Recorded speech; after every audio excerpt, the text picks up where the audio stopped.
శాస్త్రము సంకల్పం చేయబడిన దానిని తెలుసుకొనిను.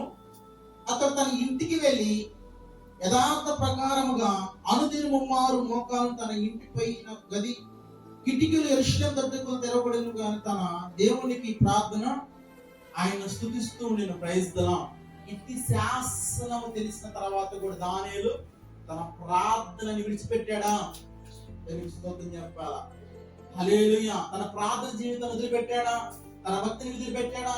తన నమ్మకాన్ని విడిచిపెట్టాడా? తన యథార్థతని, తన పరిశుద్ధతని? ఇదిగో ఆ రాజు సంతకం రాసినప్పటికి కూడా, సింహాల గృహలో పడవేస్తున్నప్పటికి కూడా దానియేలు ఇంటికి వెళ్ళాడంట. యథావిధిగా ముమ్మారు ప్రార్థన చేస్తూ ఉన్నాడు. Praise the Lord. హల్లెలూయా. ఏం చేస్తున్నాడంట? ప్రార్థన చేస్తూ ఉన్నాడంట. మన ఇంటికి వెళ్ళి ఏం చేస్తాము? ఈ సమస్యను బట్టి ప్రార్థన చేస్తావా? ఈ కుటుంబంలో ఆర్థిక స్థితిని బట్టి ప్రార్థన చేస్తావా? నీ వారి గురించి, నీ బిడ్డల గురించి నువ్వు ప్రార్థన చేసావా? అలా ప్రార్థన చేస్తే ఎంత బాగుంది.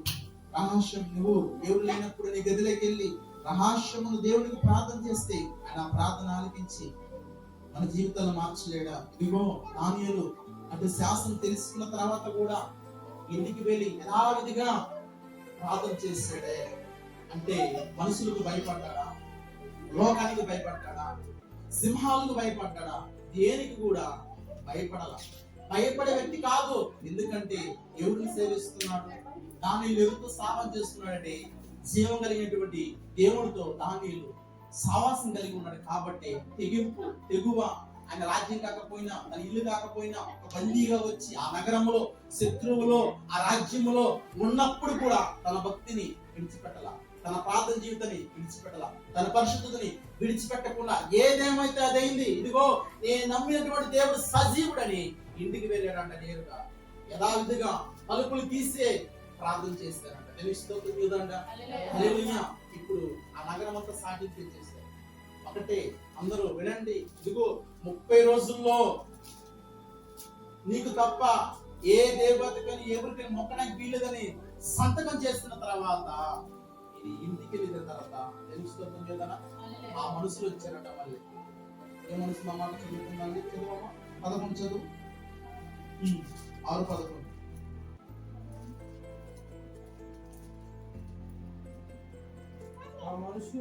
ఆ మనుషులు గుంపు కూడి వచ్చి దానియేలు తన దేవునికి ప్రార్థన చేయుటయు ఆయనను బతిమాలుకొనుటయు చూసిరు. Praise the Lord. హల్లెలూయా. ఎవరు? దానియేలు మీద నేరం మోపుదామని వచ్చింది. అందరూ వచ్చి గుంపు కూడి వచ్చారంట. ప్రార్థన చేయడం చూసారంట. ఇంకా అందరూ రాజు కాడికి వెళ్ళారంట. యా రాజుగారు, నువ్వు శాస్త్రము రాసావు కదా, నీకు తప్ప ఎవరికి మొక్కడానికి 30 రోజులు నువ్వు శాస్త్రం మీద సంతకం పెట్టావు. ఇదిగో నమ్మకస్తుడిని కాదు దానియేలు ఏం చేశాడు తెలుసా? తన దేవుడు తన ఇంటికి వెళ్ళి తన ప్రార్థన చేస్తున్నాడు. ఆ విషయంలో పట్టబడ్డాడని వీళ్ళందరూ పోయి గుంపు కూడుకొని పోయి దానియేలు మీద ఒక నేరం వేసేసారు. Praise the lord. ఏ నేరం అమ్మది? పాపం చేశాడా? అన్యాయం చేశాడా? వ్యభిచారం చేశాడా? ఎవరిని దోహం చేశాడా? కానీ ఏ విషయంలో చిక్కాడు చెప్పాలి. ఏ విషయంలో చిక్కాడు? మరి ఈ రోజు మన దేవుని దృష్టి ఏ విషయంలో చిక్కుతున్నాము? దేవుడికి అర్థమవుతుందా? దానియేలు చిక్కింది ఏ విషయం తెలుసా? ప్రార్థన చేయడం విషయంలో చిక్కాడు. అది ఒక నేరం అంటారు. ఈ రోజున దేవుని యొక్క కండిషన్ మనం ఏ విషయంలో చిక్కుతున్నాము? ఆలోచన ఉందా?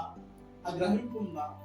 ఆ యొక్క ఆలోచన కలిగి నువ్వు జీవిస్తున్నావా? ఈ లోకంలో ఉన్నాం కదా, ఇటువంటి పరిశుద్ధమైన జీవితాన్ని జీవించాలి. ఒక చేప సాక్ష్యం పలుకుతుందండి. Praise the lord. చేప ఎక్కడ ఉండిద్ది? చేప ఎక్కడ ఉండిద్ది? సముద్రంలో ఉండిద్ది. తెలుస్తుంది కదా. సముద్రం నీళ్ళు ఎలా ఉంటాయి? ఉప్పగా ఉంటాయా? కొబ్బరి నీళ్ళు ఉంటాయా? ఉప్పగా ఉంటాయా? నిజంగానా? ఒక్కసారి అడుగుతున్నా, సముద్రం నీళ్ళు ఎలా ఉంటాయి? ఉప్పు నీళ్ళనా? ఆ సముద్రంలో చేప ఉండిద్ది. తెలుస్తుంది కదా.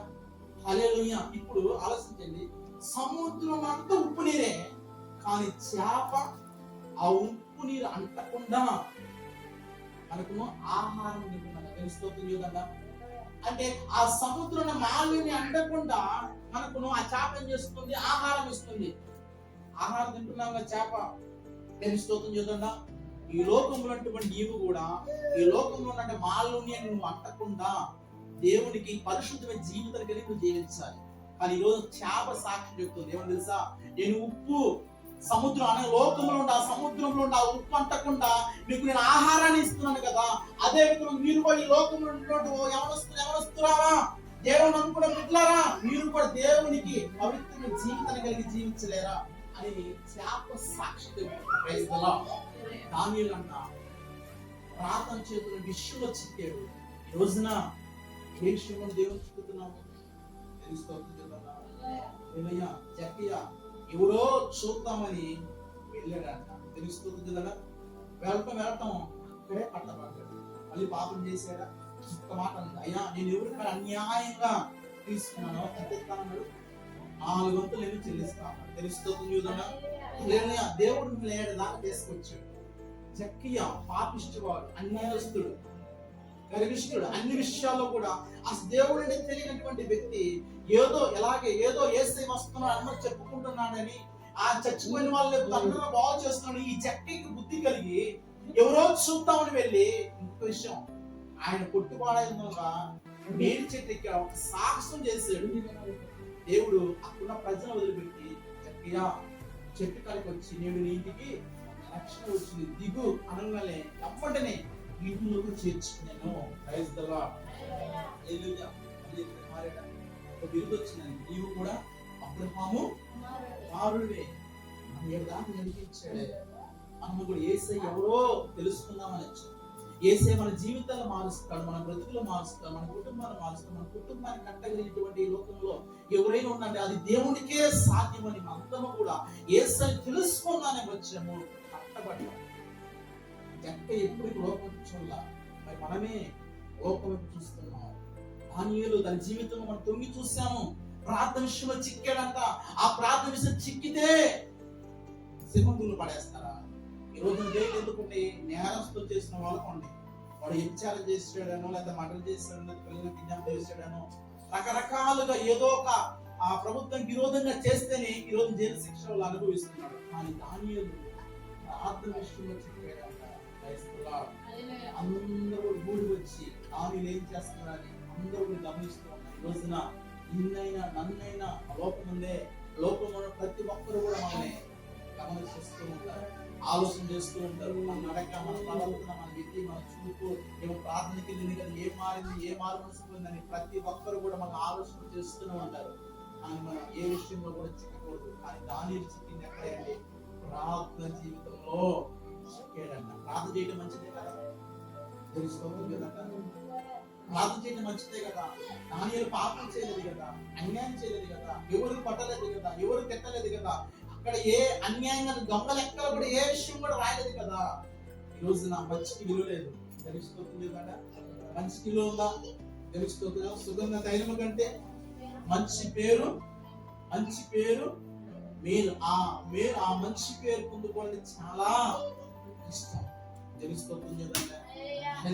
చెప్పడం అనిపించుకోవడానికి ఒక నిమిషం కాదు, మంచి పేరు అనిపించుకోవడానికి కొన్ని సంవత్సరాలు ఇష్టపడాలి. ఇదిగో దానియేలు ఆ ప్రాంతంలో మంచి పేరు ప్రత్యేకత పొందినట్టు వ్యక్తి. కానీ ఆయన మరణాన్ని ఎదురుపెట్టుకోవడం కూడా సింహాలను తిరిగేస్తానికి లెక్క చేయకుండా యథార్థిగా, అంటే ఆయన రోజు ఇంటికి వెళ్ళి ఏం చేసేవాడంటే ముమ్మారు ప్రార్థించేవాడు. మనము కూడా ఇంటికి వెళ్ళి ఏం చేయాలా? ముమ్మారు ప్రార్థించే వారిగా ఉండాలి. ఈ ప్రార్థించడం వల్ల మనకి పరిశుద్ధత ఏందో అర్థమైంది. ఈ ప్రార్థన ఎప్పుడైతే మన జీవితంలో దూరం అవుతుందో మనము లోకంలో కలిసిపోతాం. నీ అంతరంగ పురుషుడు కుసించిపోతాడు. ప్రార్థన లేకపోయినా, వాక్యం లేకపోయినా కూడా, వాక్యం చదవకపోయినా కూడా నీలో ఉన్నటువంటి అంతరంగ పురుషుడు ఏంటంటే నశించిపోతాడు. ఇంకా లోకంలో నువ్వు కలిసిపోతూ ఉంటావు. కానీ దానియేలు అందరు గుంపుకు వచ్చినప్పుడు కూడా ఆయన ప్రార్థన విడిచిపెట్టారు. కావున ప్రియమైన బిడ్డలారా, మనం గమనించినట్టు ముందుకు వెళ్ళాలంటే చదువమ్మా